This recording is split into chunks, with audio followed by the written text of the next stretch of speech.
商品順序及相關設定。商品順序會決定件商品喺商品列表入面展示嘅先後次序。設定商品展示順序。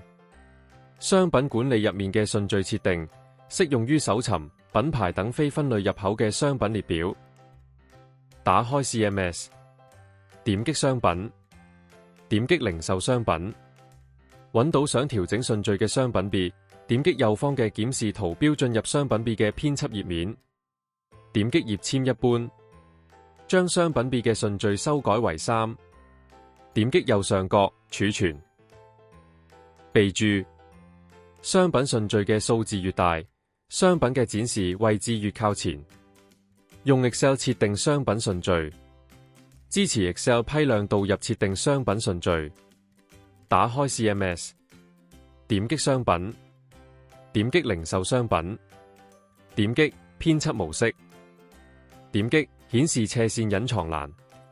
點亮順序，勾選想要修改順序嘅商品，點擊另存，點擊 Excel， 勾選以勾選記錄同指導出顯示列，導出 Excel， 打開導出的 Excel 表格，喺商品A嘅順序中輸入2，商品 B 嘅順序中輸入1，保存。打開 CMS， 點擊商品，點擊零售商品，點擊導入，點擊導入商品，點擊選擇文件，選擇我哋編輯完成嘅 Excel 文件。黃色高亮係更新嘅部分，檢查冇錯之後冚立即更新，即可完成商品順序設置。喺分類中設定商品順序。打開 CMS， 點擊商品，點擊商品相關設定，點擊頁籤分類設置，揾到想要調整商品順序嘅分類，點擊右邊嘅編輯圖標，冚頁籤網店商品排序或者 POS 商品排序，